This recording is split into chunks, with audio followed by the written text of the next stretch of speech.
Come on, please. Yes! Yes! Yes! Yes! Hello, everybody, and welcome. This is episode number 53 of the 9 Down Podcast, your one-stop shop for talking tungsten. In today's bumper episode, Luke Littler goes fishing to the top of the Premier League standing. Josh Rock finally gets points in this year's Premier League, and there's heaps of fallout out of the Players' Championship events. The World Match Play race has been turned on its head, and James Wade wins his 1,000th match on the floor. Joining me to discuss it all is Josh Dehaney. How are you, Josh, on Hello, this very Thursday afternoon? 12:43 p.m. We've played some games with some of the lights here. So for those of you on audio, get over to the YouTube version, the visual version, and it's a bit more picturesque. We fancied it up a little bit in the new studio. Some blue for the TV. It's great. How are you? Yes, I'm doing fine. Excellent. Plenty of darts to discuss. It's been a big week. The Premier League just rolls on. We're now past halfway now. Yes. Well, we'll be past halfway. Yep. Effectively, Night 8 done and dusted in Berlin. Plenty of talking points for just a big week. There's just so many levels to this sport and so many different form lines to keep track of. Some players are up here. Some players are really struggling. Some players this week who have come out of absolutely nowhere and have gone on quite surprising runs and putting in some surprisingly good performances. So things can change in the sport quite quickly. Each match had a storyline, didn't it? There was obviously Josh Rock's first win, which we'll get to in just a moment. But yeah, every match was pretty good in terms of average-wise. There's always something going on. It was really good, really good. But one of the biggest crazy moments was he went fishing twice, and the second one, which we'll see here on this video, it was to win the game, remarkably. Insane stuff. This is cropped weirdly. We're not showing the bottom part of the frame, but that's okay. On Facebook does weird things. That's all I could find. So that was to go 5-3 up. And then Van Gogh won the next leg to make it 5-4. He did. Wayne Miles commentary again. And Dan Dawson. Yes. In and out. Easy as you like. MJ reaction. He's like, what can I do? He left double 10 to send it to a last leg decider. Yep. He didn't get a look in.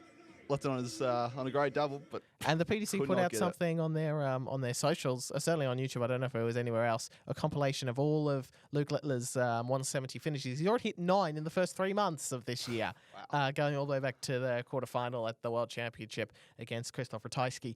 So he's gone out fishing to start off this year, and he's doing it quite regularly, leaving this finish delivery and taking it out. He claimed his second nightly title in Berlin. Things are changing with him and Germany now, because this was no dramas from the crowd. He looked like he was enjoying himself up there. Maybe this is hopefully a portent of things to come. We're going to see a bit more of Luke Littler in Germany, and hopefully it doesn't put him off like it did, like say at the World Cup or the European Championship. It has the last couple of years. Those last couple of majors he needs to tick off. Before we get to the first match of the night, Josh, some of the other results. Poor Stephen Bunting. If you told Stephen he'd average 170 against Luke Littler, he thought, I'd probably a great chance here. Nope, 6-3, and Littler just controlled that one with 105 average himself. Full credit to Jan van Veen just for showing up. But yes, absolutely. After his kidney stones illness. Yeah, it would have been 6-0. It'd have been a walkover. So 6-1, I guess, is a positive in that regard. But Gerwen Price winning there. I think just the fact that he turned up, because he was putting on his socials day by day. He literally just got out of hospital a couple of days before and rocked up. So very admirable effort, even though he lost. It was probably going to be expected, but a 91 average in it's that still, all that was it's very admirable. It's still very admirable. So absolutely. we're very happy. I think the crowd have been happy that they got their money's worth in seeing him as well. So that was good. Absolutely. So at least we didn't get another walkover already in this Premier League. Michael Van Gogh was a 6-3 winner. You saw him there making it all the way through to the Night League final. Littler once again too good for Gerwen Price. Once again 108 average. That didn't necessarily feel like the most extraordinary Littler performance average. Just kind of the level we expect from him. And 106 again. So 107, 108, 106. Josh. Right when we thought, the first few weeks, first month of the Premier League didn't quite go Luke Littler's way. Since about the UK Open, things have really turned around for Littler's fortunes. And now, when a few months ago, we're like, I wouldn't mind playing Littler in the Premier League now. Now you don't want that at all, because things are looking quite good for the Nuke. And if we take a look at the table, so much so now that he's on top of the Premier League, I think it's fair to say at this point, and look, Johnny's who's lost the last couple of matches now in the quarterfinal, but I still think it's pretty clear that he probably only needs to win like 3 matches in the next 8 weeks at all to get in to finals night. You think 3 or 4? So we still think he's going to be there. Littler was always going to be there. He could be on 0 now and still make it. He was sick for a little while, but we knew he was going to be in regardless, unless he had an absolute stinker, which is very rare. We'll get to our favourite, which are the bottom 2 at the moment. Yes. But it feels like those 2 are safe, and now for the most part, it might be 3 guys left fighting over 2, maybe 4 or 5 if you want to stretch. It might depend on this week a lot. Like Bunting could still be in contention, but he probably needs to like win 2 games. He probably needs to win his quarterfinal this week and next week. It almost feels like, and he's got 2 guys in the top 4, but. Because they just keep coming at you in waves. The Premier League fixtures is just like you don't turn around and get an easy one because there's always something coming back at you. But I feel like if Van Veen and Bunting can get a couple of wins in the next few weeks, or win at least 2 matches in the next 2 weeks, even if that's not all on the upcoming night that will occur Friday morning Australian time.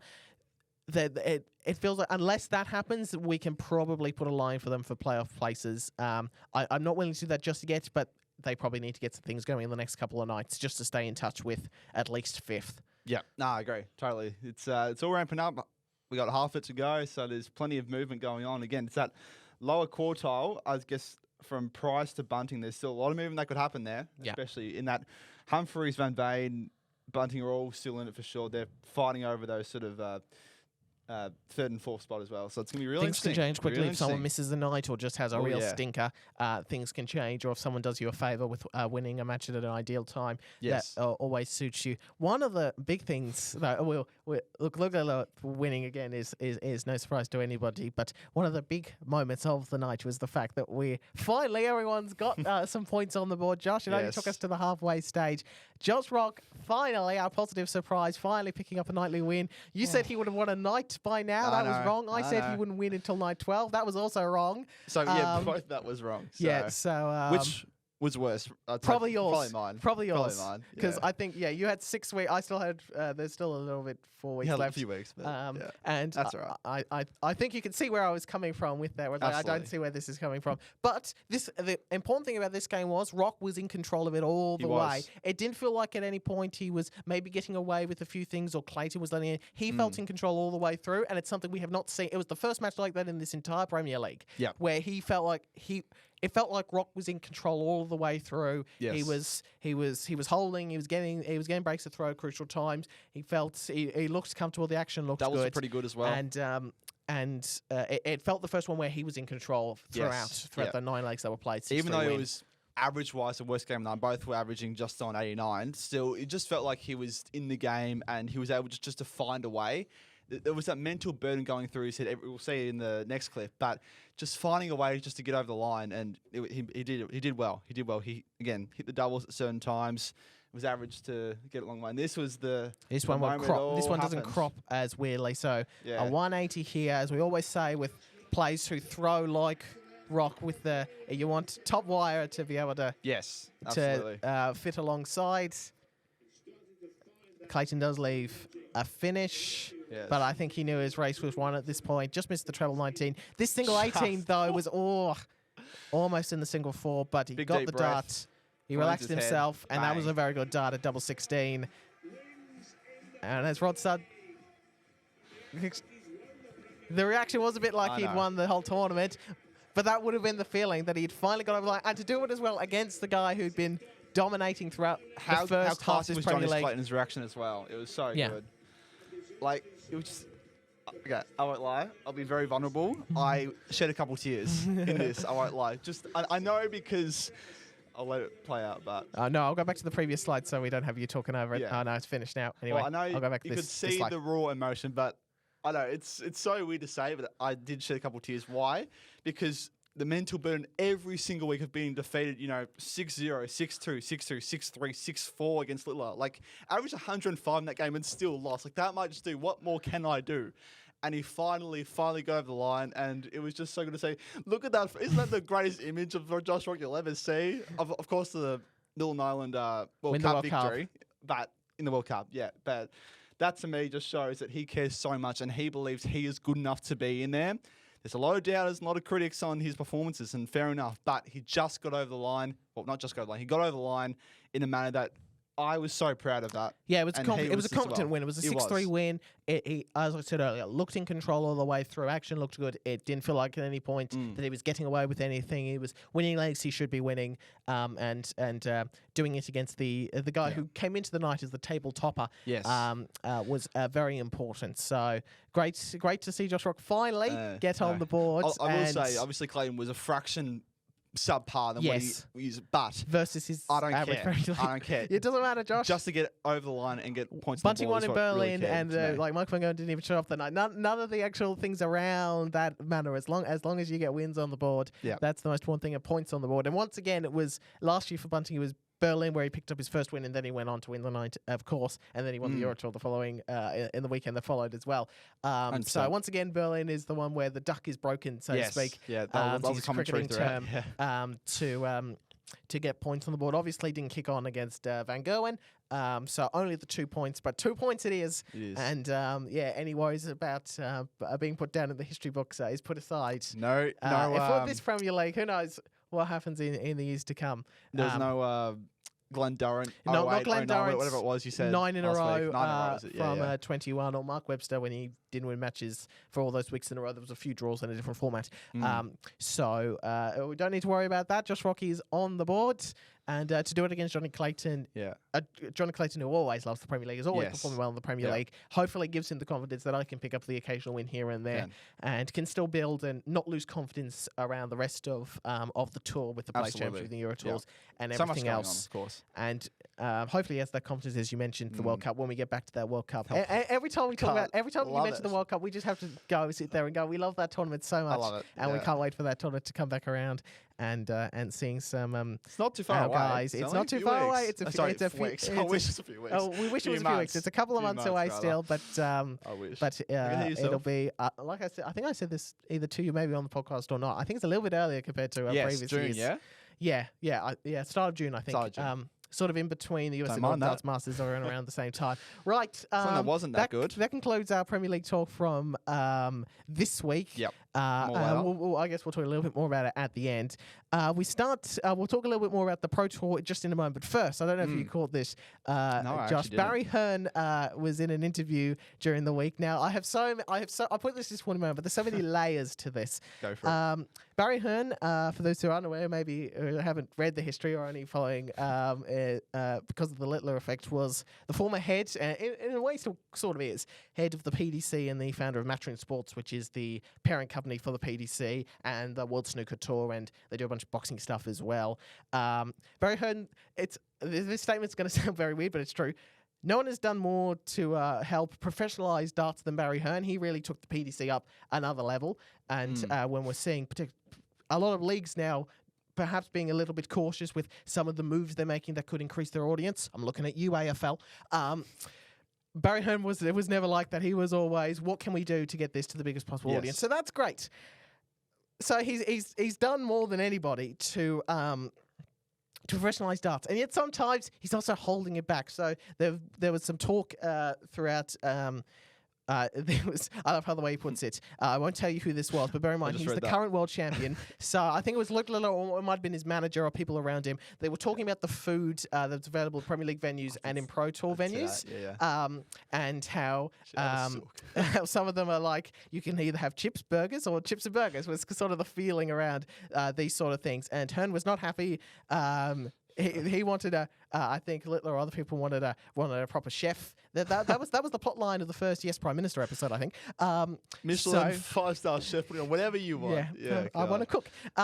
So I think the players wanted a few more nutrition things. And Barry, look, the great thing about There's Barry... no nutritional value in this game. Well, here's the thing, right? So the great thing about Barry, and sometimes the bad thing about Barry, is he doesn't give you the typical corporate, speak that we hear from a lot of the big guys in sort of sports business. He gives you it raw. He gives you old school. He does. He gives you it's what he's thinking in the moment. He doesn't sit down and go, well, this is what this statement will mean, or this is what the sports brand means now. You get it right in the second, right in the day. He's thinking about something. He gives it to you, which is great. And he really should be going around for he's pretty healthy for his age, but he's closer to the end than the start. So in the rest of these days, he's got to be doing some motivational talking or something, because I always get motivated when I listen to Barry Hearn podcasts and that sort of thing. Sure. But what I didn't like, he was...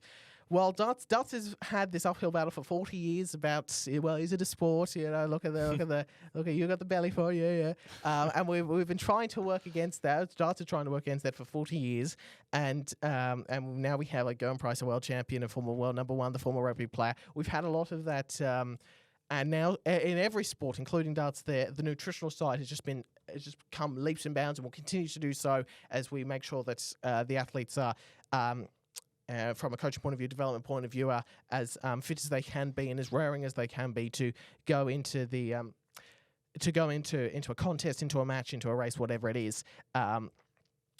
This is also important, even in a darting context, because of that little stigma that still hovers around sport every now and then, not as often as it used to, not as much as it was perhaps back in the 80s when they literally drank and smoked on stage. But I think it's important, and like I said, like Barry's done more to professionalise the sport, but he also doesn't agree that the first round losers of Pro Tour should get money, which we've spoken about a million times. Oh, yeah. And he's clearly not that interested in the food that's being given at Premier Leagues or Pro Tours. But I do think it is important that we make sure that these darts players, and for the Premier League guys, it's going to be less of an issue, of course, but the further you go down the rankings, the more of a problem it is, that they have the best nutrition possible, and that they're able to sustain themselves, that they'll be able to stay healthy, because a lot of the great darts players of the years gone by are no longer with us because they weren't in the fittest of states. Andy Fordham is one that comes to mind immediately. Yes. So I was a little bit disappointed from Barry. We get the classic Barry Hearnism, if you will, that he says it as he sees it, but I think it is important that darts does more to make sure, and the PDC does more, and the PDPA and everybody around, managers of darts players, that we are giving these players the best nutrition possible, because in all of sports, that's become an ever important focus of the last, 25, 30 years. Yeah, sure. No, it's a fascinating conversation, especially in that last one. Shut up and drink a lager. Yeah. It's just that's very Barry Hearn, is like, shut up and just play. Just play, pretty much. It's funny. It's funny, but it's interesting. It's an interesting commentary behind. Yeah, I want a chef. Like, if anything, like, why don't you bring something yourself? Well, why don't you bring a muesli bar or like a protein shake? I don't even know. Yeah, I think like for the top Premier League players, that's going to be less of an issue because they have those resources for it. But there is sometimes when the top players do speak about it, or topper players who are professional, they are sometimes thinking about where they used to be, or where they sometimes might still fall into of not having that regular source of income that we've talked about a lot on the show, and making sure. So yeah, a full-on chef you could still argue might be a bit of a stretch, but the important stuff is making sure that the sport still has that doesn't have that lingering image that sometimes still holds over it, and having. Putting a stress on nutrition by the PDC and the PDPA, I think, are important. So I was a little bit disappointed that Barry Hearn just kind of dissed that to the side. Disappointing in terms of the difference of opinion. I found it very amusing. I found a lot of Barry Hearn amusing. He says some funny stuff, I tell you. Yeah. And he must be a nightmare for like the PDC social media team and all of that too. They want to do a big announcement that we're going to 128. Then Barry Hearn says it on a podcast. We want to make a big announcement that we'll move to the main arena in MSG, and then Barry Hearn just speaks it out at a random press conference. So that's what you get with Barry Hearn. But that is something that's going to need to be focused on. In darts and in all sports, and has continued to do so. With the nutrition level for players. So funny. Let's move now to the Pro Tour. Plenty of different angles. First, the flop. I put in Mike Dedeker. I was looking for kind of big name players that might be in and around that World Match Play spots, because there were a lot of players that did really well at the Pro Tour events and at the Euro Tour qualifiers. Dedeker wasn't one of them. 79 average, plays Championship 7, lost to 6-2 to the former Grand Slam champion Scott Waits. 6-5 defeat to Ian White at Players Championship 891 average. So better definitely there. But this was a guy who probably should have been in the Premier League last year, off the back of winning the goal 2 years or whatever. Or would have been in that second tier, that hypothetical second tier we talk about a lot. But he just hasn't kicked on, and I don't know if it was the change of manufacturer to mission, whether that's been part of the form slump or anything like that. But we still start to see glimpses with Mike Dedeker. But at the moment, I don't think he's in. I think he's the highest ranked player not in the World Match Play on the current qualification. Okay. He's still going to make it into the European Tour. Yeah, So he still gets those opportunities. But at the moment, he's just not kicking on with it. And it would be a big miss for Mike today because it's a big year with the Grand Slam prize money about to come off.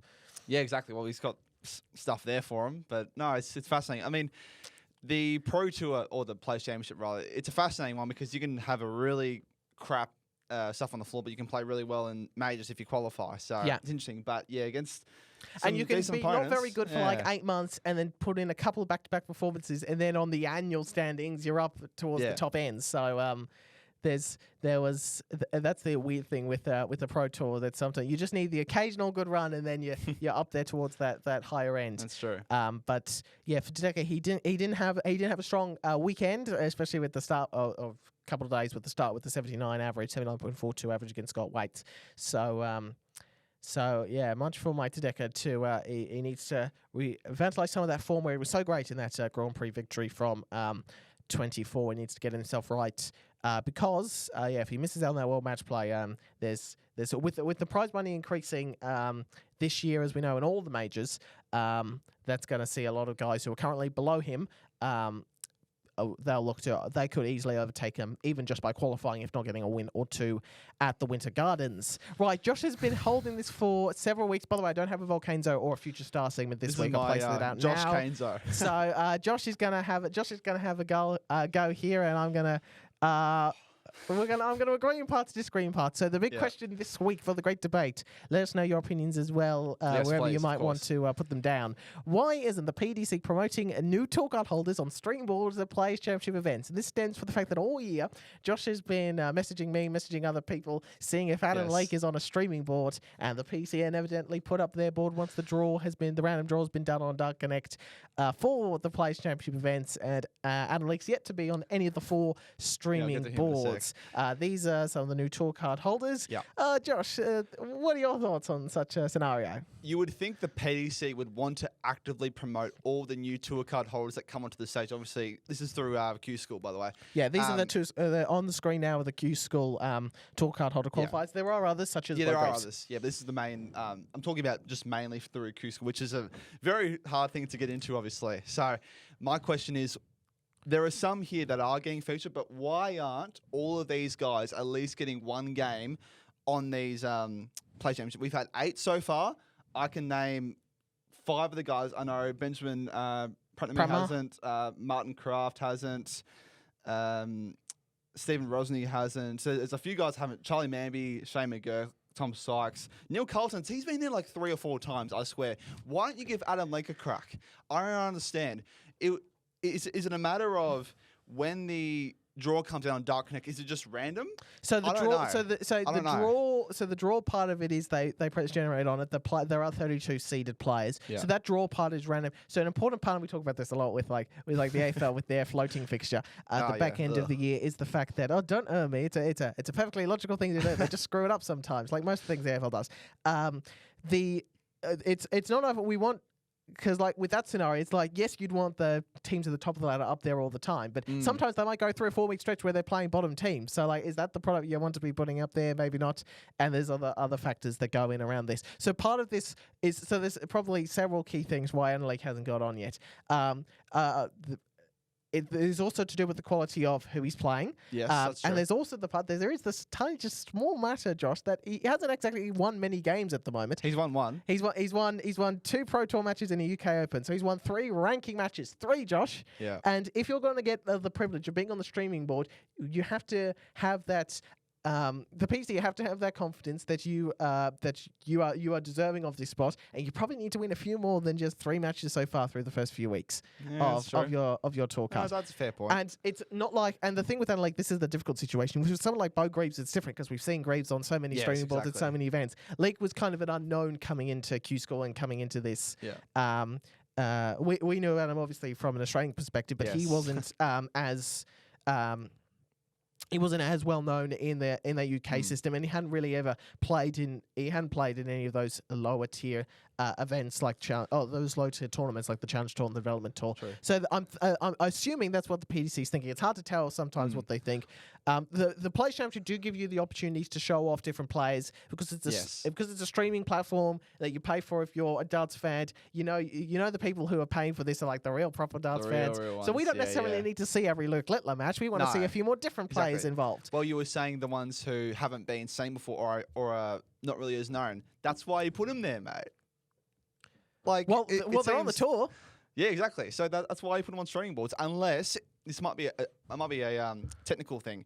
It's a matter of this chunk of players will be on streaming boards. Whatever comes out of the system, we'll put them on there. But you think after 8 events, that's just the probability of it is very low. I don't know the full details of everything behind streaming, so if anyone has that, let us know. If you do, please let us know so you can prove me wrong. But I think it's silly. But I think you need to because your argument is sort of we'll put them there so that they can get the status. And my point of view is get the exposure. Do the hard yards and then you get the exposure rather than just throwing them in straight away. I do feel like I think using again an AFL analogy, I feel like every team should be on one Thursday or Friday night match throughout the year, even if they're not, even if they're like really bad when they play like a local rivalry. So there probably is an argument that every tour card holder should get on like even the main couple of streaming boards. And look, Josh, here's the great thing, right? We're going to see Adam Leek on television in a couple of months. So we will see him.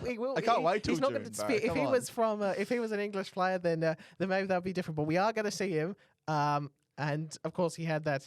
He technically was on one streaming board. The only footage we have of it is him winning the match from not even the television footage. Yeah, fair. But like actually, but that was streamed on visible on PCTV. YouTube for his first game. Yeah. So for that, you need not only do you need him on a stream board, you need him on. They put up the highlights of boards of the main board and the second board. So you need him on those one of those two. Have to get lucky, I guess. So anyway, it's just a bit silly to me that you have about half or less of half these guys. The other thing as well that needs to be noted is you play on just the one board to the last 16 as well. So if you get assigned to that mainstream board, that board 1, for example, the one where they'll play the final on it, you stick with that board all the way through. So you might hear someone say at the end of the the last 32 that Stephen Bunting has won his board because he's won that little mini section which was played on the same board throughout, or that same area. They might change the board in between all those matches. That's true. So if he gets on, we might see plenty of him if he wins several matches in a row. We might see him constantly. That's true. But for that, for the moment, the main reason is probably a combination of he needs to win a few more matches and. By the luck of the draw, he just hasn't necessarily got the matchups to the PDC side. Yes, we want that on our main streaming product. That's true. No, that's fair. I do understand your viewpoint. It does make sense. But I don't know. I just feel like if you want to expose these guys, you got to at least just put them on one game, just like because we've had 8 I agree that they should be there eventually, but there's still another. There's 8 down, so there's still another 26. 26 left. Yeah, because there's 34 overall. Yeah. I know. Well, I do understand the whole hard yards thing about you got to earn the respect of the PDC, but we'll find out. Hopefully, the next one. I think the next one's in like a couple of weeks. I think. Yeah, I haven't looked beyond the Easter weekend. So hopefully next one, and then I can stop chatting to Neb on the DMs and stuff. Don't worry, we'll get him at the World Cup, and we should get him at the World Series events here in Australia and New Zealand as well. So we will see some Adam Leek on TV, hopefully. Maybe at the World Series finals if he wins a match in amongst those World Series tour events as well. So we will get a bit more. We will get Adam Leek action, no doubt. Look, I eagerly await to see him on a streaming board and seeing him on television at the World Cup and others. But I think the main reason why we haven't seen him yet is a combination of luck of the draw and the fact that he's currently his world rankings equal 135 or something. Yeah. So he probably needs to do a little bit more to win. But I will give him this: he was very good at the Euro Tour 6 qualifier. Just fell at the last hurdle, so didn't get into that particular Euro Tour qualifier. But that's a promising sign, certainly. Right, let's talk about the Players' Championship events that occurred recently, Ryan Searle picking up his annual Players Championship title in and around this time of year. He usually likes to pick one up, taking home Players Championship 7, beating Alan Suter in the final, who decided to make a run on a Pro Tour. Amazing, Alan. Yeah. You know what you do now? You're in World Match Play and Euro Tour qualification stuff. It's amazing what you can do when you win darts matches. 8-3 victory in the final there for Ryan Searle, averaging 95. Wins numbers against, the quality of players too. Thomas Lovely, Darius Labanauskas, Jimmy Vansky, Raymond van Barneveld, who's back into form there. Top 16, he's back into, he's just showing a little bit more of the Barney of old the last few weeks. He had that good exhibition that I talked about on the UK Open review show that actually happened before the UK Open. Charlie Manby making a quarterfinal. Gary, that's good. And then Gary making a semi-final and then beating another Scotsman in Alan Suter. How good to see Gary keep playing well. Yeah, it is. But Ryan still likes to remind us that he's got good quality, made the semi-finals of the World Championship,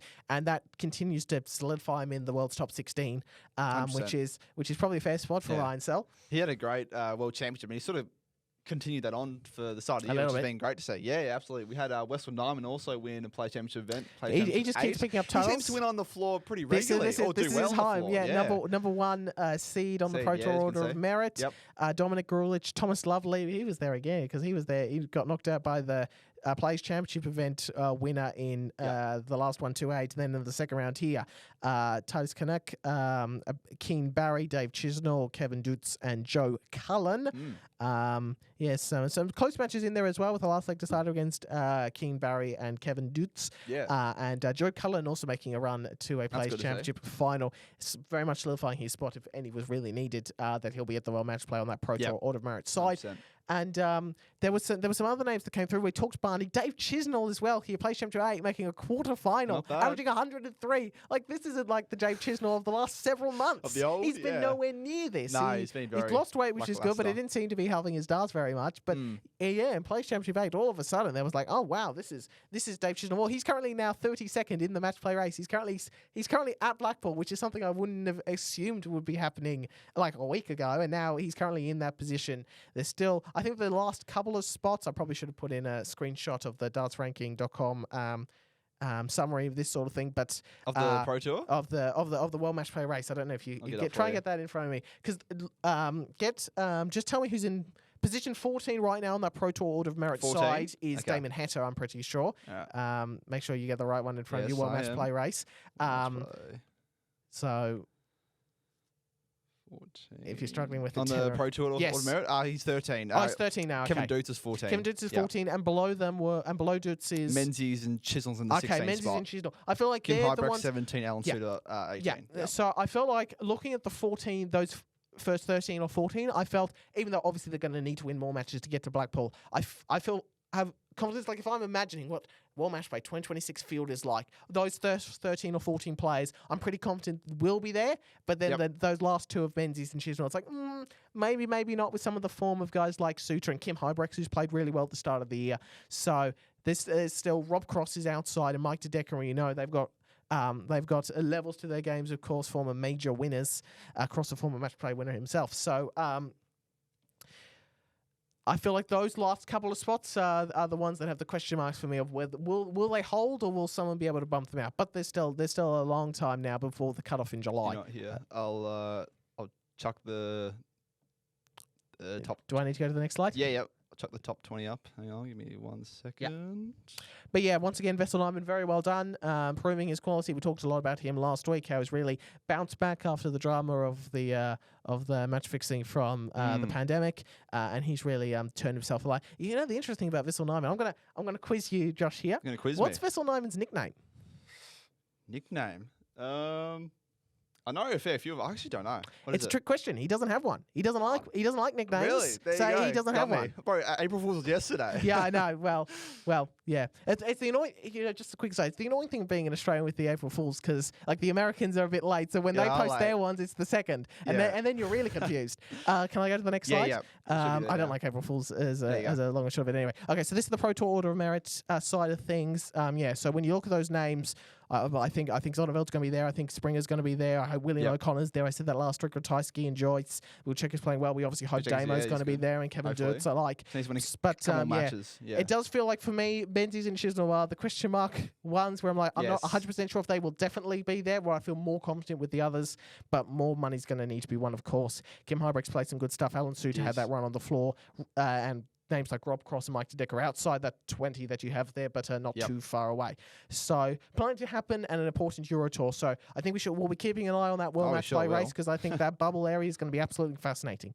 And you never know, if someone like Dedecker goes on a run on the Euro Tour, he might jump into the top 16 on the seeded side, on the other qualification format. So that changes things very quickly. It does. And so we'll keep an eye on the World Match Play race throughout coming episodes.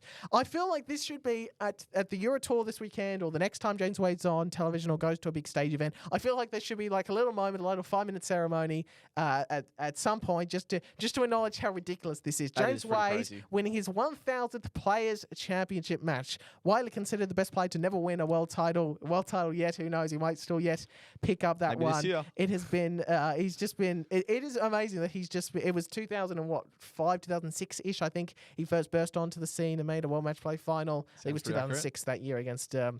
Where he first lost World Match Play to Phil Taylor. He lost many of those, but he's won the match. He's won pretty much all the big ones except the World Championship, where he's fallen over at the penultimate hurdle on 4 occasions now. But he's up there with not just the best player never to win a world title, but in that conversation of how high do you want to rank him in best players of all time, because he's just there constantly all the time. Best left-handed player ever as well. And he's just 100%. Always been steady Eddie, always there around the mark. James Wade. So to win 1,000 matches in Players Championship events is crazy. That is actually absurd. There you go. 1,000, man. So it's a lot of darts. How many events do you reckon that would be over? Hundreds, right? It would be hundreds, because he's won, and there would be matches, tournaments where he didn't win a first round or didn't show up to, but it would be like hundreds and hundreds of tournaments. Like crazy. That would almost feel like millions of darts thrown, right? Like individual time you go back and throw. That would have to chuck some tungsten at a wall.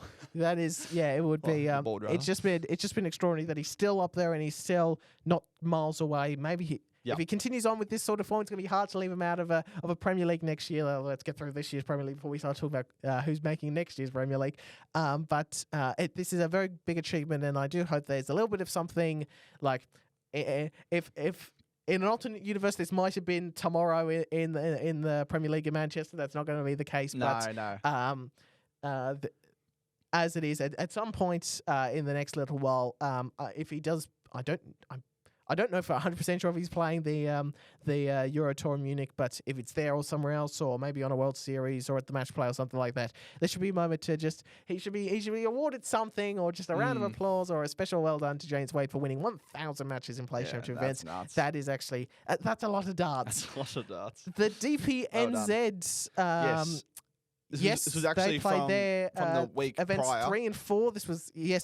Did we talk about this at the time? Okay. No, hence why I put it in. No, we didn't. So, Caden, I think I did follow this at the time and then just forgot to add it in. Yeah, we didn't add it, so I thought we'd cover it. So, Caden Milne, he won the knockout there. Some pretty competitive stuff, anywhere between 68, and that one we just got over against Frank Bush. That's a great name, Frank Bush. Frank Bush. What a name. But a 91 average in the match before. Yes, that's pretty impressive. That's good. Yeah, so some decent stuff there. And then Big Rig, Ben Robb, who's at MODUS this week. He was playing some good stuff. We'll get to him later.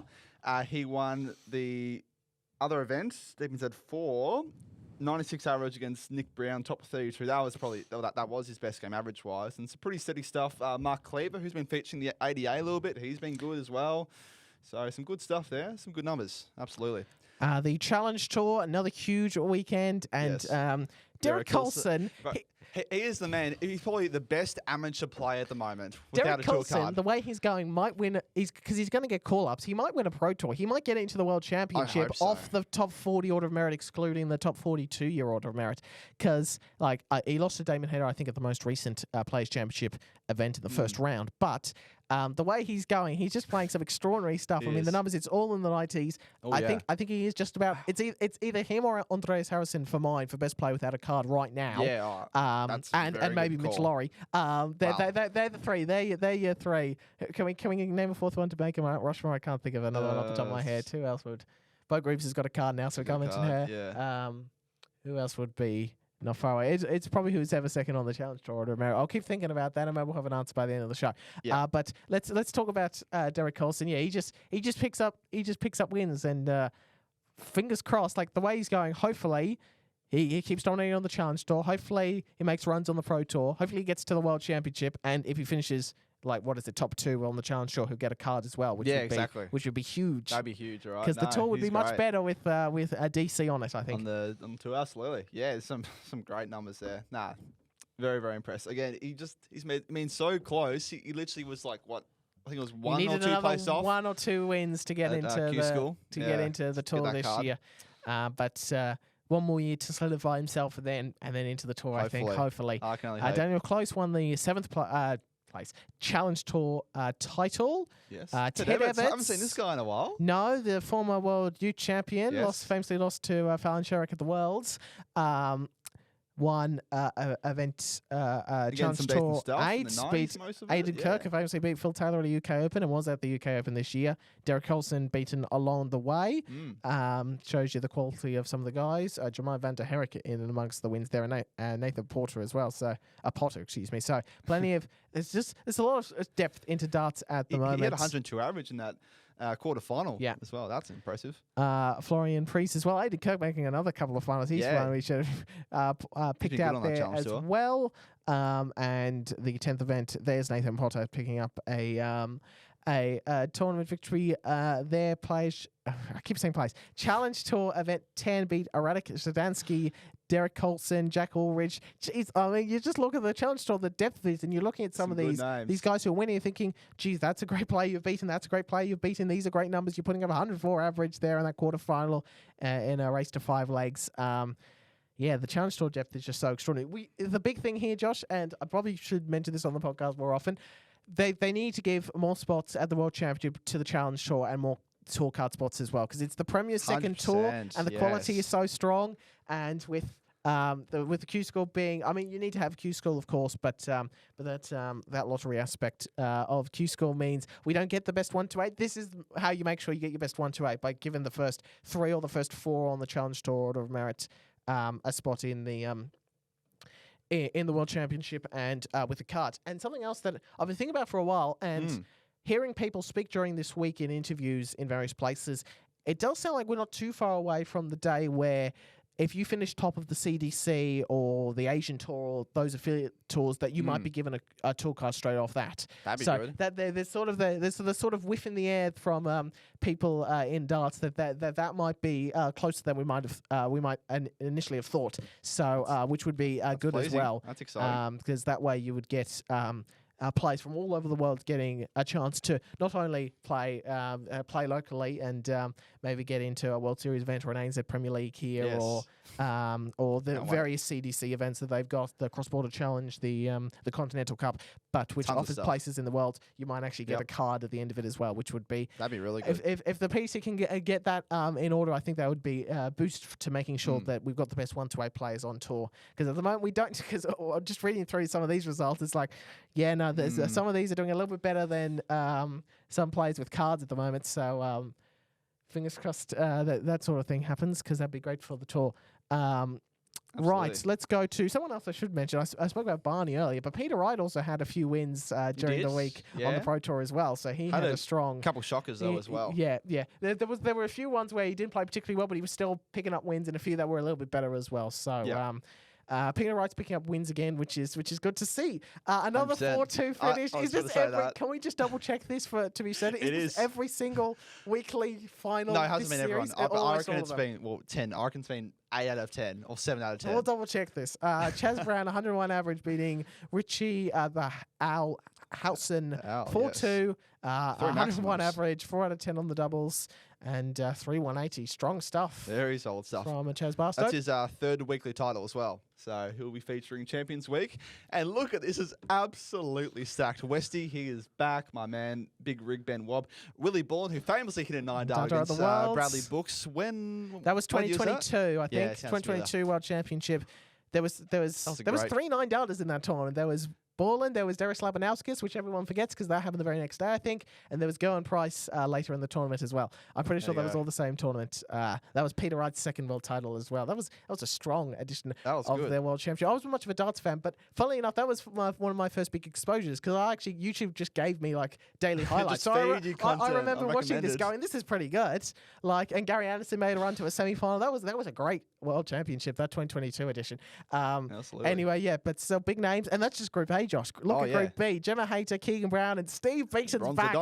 Yes. Yes. So Jared Cole's there in Group C. So a strong Week 11 lineup. Yes, absolutely. And it is the man from these regions, the Oceanic, I guess. New Zealand. That's the Australian/New Zealand contingent. We can celebrate together. Ben Robb has won Group A with 11-4. Just very narrowly on. The plus minus leg difference. The leg difference. It was a plus 10 on leg difference, but they were both 11-4. Robb and Borland. But Ben Robb going through to the finals night of Week 11 at the MODUS. Exactly right. So there you go. And those will trickle down to Group B and Group C, respectively. Wesley Van Traub and Danny Van Traub are playing in the same week. Group. So that's pretty cool. Yeah. Wesley hasn't done... Danny hasn't done too well. Wesley with the 5 there. See how we go. Right at the bottom of the standing. So confirmation, Steve Green, Kano Van Velzen. Do you want to say, Josh? Radak. You got the first name right. Zagansky. There we go. I knew you were always there. Radak Zagansky, Derek Coulson, Graham Hall, Scott Taylor, Neil Duff, Nathan Potter, Jack Drayton, and Chas Barstow. The first 10 in, a couple more to go. And then into Champions Week. Radak Zagansky. Right, let's finish up this podcast. 41.41 and a 43 first on average is fine by me, and a ton in there as well. But Josh, way too strong. 57 average. 70 for the first 9 and 3 out of 9 on the doubles. I didn't hardly got a look in. You didn't get a double in. But that wasn't the main talking point out of this match, was it, Josh? Shall we play it? Go on. I want to just say I didn't see this at all. Because Josh's phone just decided to stop working, as it often does. So it's rolling. So there we go. We're in the what would be the last leg of the match. I made a half decent start. I'm ahead of Josh. 60. Wow. 60. And that was the first time because I haven't hit one myself. That was the first time I'd heard the 180 call by the Ducker, and I was very confused because that one was so prolonged. I was like, what is this? Oh, has he hit a maximum? He's hit a maximum. Not that I could see it, but I always believe in you, Josh. So well done for hitting that maximum and getting that down. And you said it was the first one we've ever hit. Well, as an IP against you. The first one either of us, you, have hit you sure? when we played each other. Yes, I'm 100% certain of that. In 23 fixtures. In 23 fixtures, we hadn't. You hadn't hit one against me. There you go. Maybe there'll be another one fixture 24. Yeah, probably. Did I not predict this last week and said you'd have a draw? You may have. I'm pretty sure I predicted this last week. I'm pretty sure I said, because Ricky was involved in several draws previously. I'm pretty sure I predicted a 5-5 draw, if I remember correctly. I'm going to make a short of that, Josh, if I'm correct. I'm going to do the flashback thing again, like I did at the start of the last year. Ricky, coming to it, he had 2 draws. Okay, maybe not. It was Sammy Brown who had the 5 draws, who I beat. So okay, so I might have missed. Close enough. Yeah, close enough. I was like, I can't remember. Our shows are getting merged into one here. That's true. I'm making so much content. It's like. No, you are. I think of something or someone says something to me, and I was like, oh, really? Did I do that? Did I say that? Go and check out his play-by-play on his YouTube. The behind the scenes of this episode of the new series, which is pretty cool. It's really cool. Mainly just about the podcast, but some really cool stuff. The news about other stuff I'm making. Not Awarding Lions as well. That's pretty cool. Fingers crossed that comes out either at the end of this month or start of the next. So just leave it with me, everybody, and I'm making something with there that'll go forward. And I might promote that here, even though it's a football thing. Anyway. Dead same average, nearly same first 9. It was a really good contest. I know this is like, we're talking mid-50s guys, but just in terms of back and forth, I think we broke each other twice as well. So really good stuff. So very good matchup. 5 120s. 3 140s. I was on a 180 twice, I'm pretty sure, in this game. So couldn't get over the line, but I got against you, so that's all that matters. Yeah, so 5-5 match, which looks like, looking at those numbers, pretty fair result with similar, almost dead, same average, and very similar throughout there. I wasn't disappointed at all. I was like, 5-5 draw feels about fair. The fair result. So there you are, in around the middle of the table. Do much better than Carlton on this ladder, that's for damn sure. You just had to, didn't you? Yes, I had to. That's fair.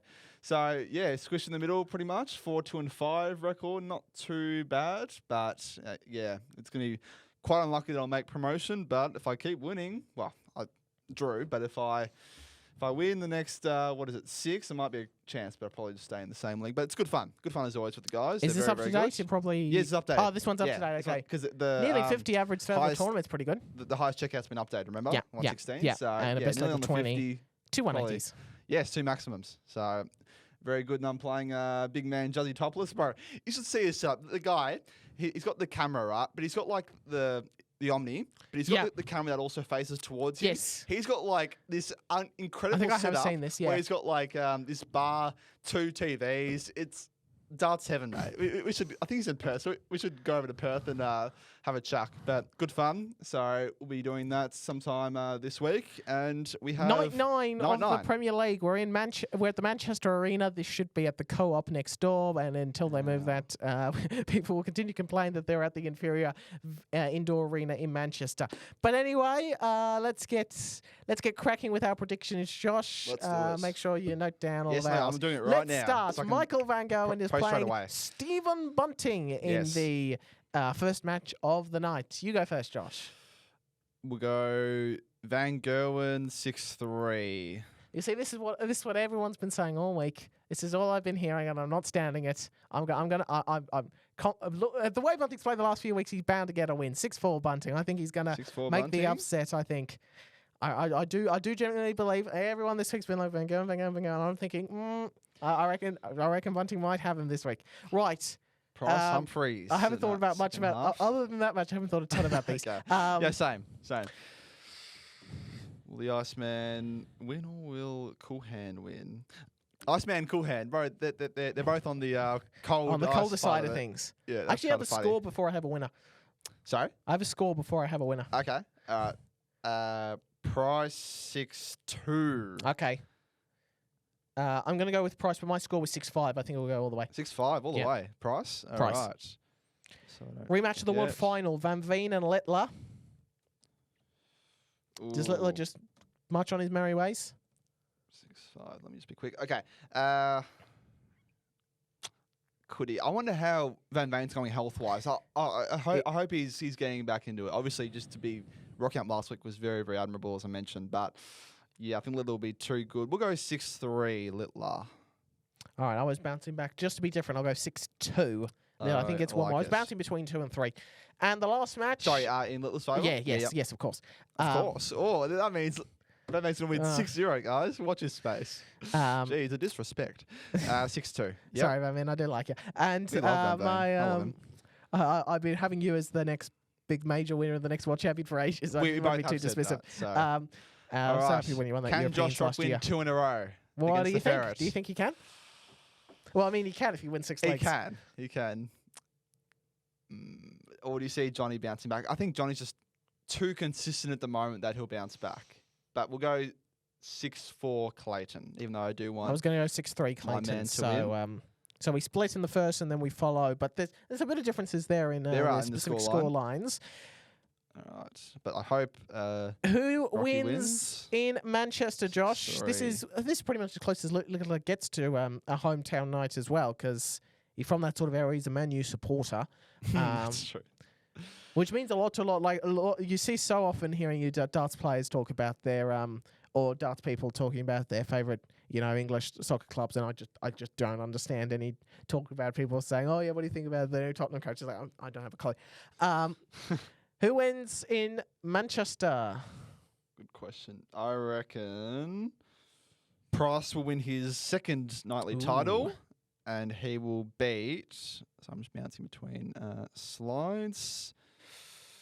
He will beat Johnny Clayton to bounce back. He will beat him, or just to make the final, that is. Price 6-4. He will win the night. All right.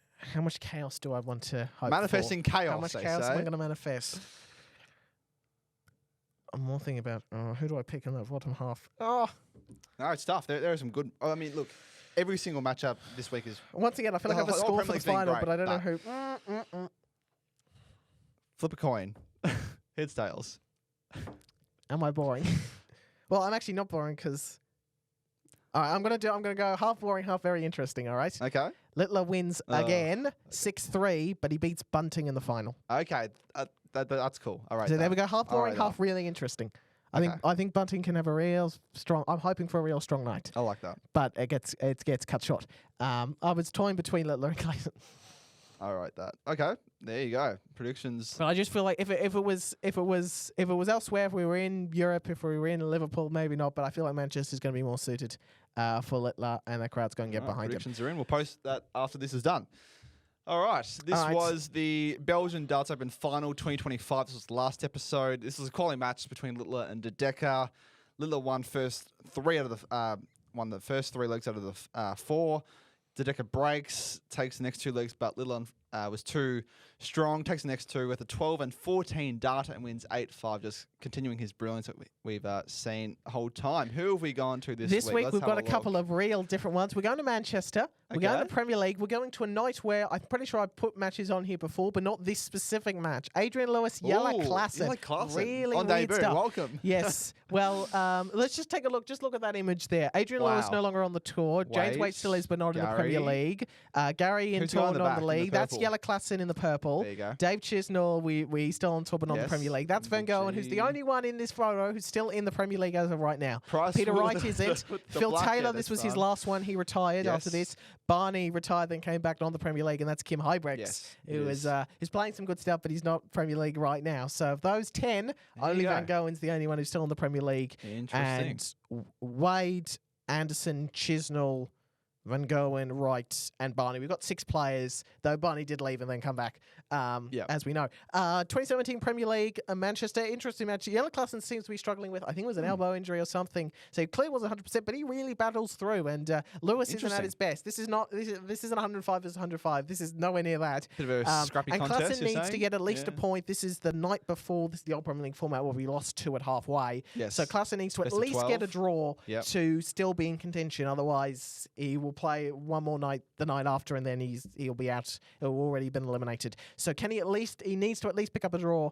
So can he do that, or does Adrian Lewis hold on? Right, we're of course on all the good audio platforms. It'll be made for this episode will be made available as an audio only as soon as possible after its upload to YouTube at the normal time if all works. Follow the Extra Time and 9 Podcast Instagram platforms and everywhere else we might be on. Well done, Josh. Another good show. Stacked, a bit of as always. ambience lighting for the podcast as well. So if that's a setup you've enjoyed, let us know. Get the shrubbery in as well. Thanks to Devon for getting in here and making sure we're all set up. One thing we haven't had is the Aussie flag for a while. It's still at the Chatty campus. We gotta get that back. We've got to get it back at least by the time we get to the World Cup. I'm sure you would hope that in a few months we would wrangle that back out. I might buy a cheap one we somewhere. might get another one. All right. Audio only is coming out very soon. But if you got to the end of this, you're probably already you might be listening to it here or not going to bother switching over. But that's just confirming that. Huge week this week. Got a Euro Tour event in Munich because it's the Easter weekend. We don't have a Friday session as usual with the Premier League, with the Euro Tour, but we've got Saturday, Sunday, and then Easter Monday as well. Easter's got plenty of great sport on. It does. Well, Oakbank is nothing close to where it used to be, but because they don't do jumps anymore. But we've got AFL here. We've got the darts. We've got plenty of great sport all around the world. Sure do. Over the Easter weekend. I imagine the stall gift still being run on an Easter Monday here in Victoria. So well done, good show, Josh, we'll speak again recapping the Manchester Premier League night and the German Euro Tour. Next week. Exactly right. Well, have a happy Easter to everyone if you celebrate. Take care of yourself and have a great weekend with friends and family and all. Yes, very well done. See you next time. This has been the 9 Podcast.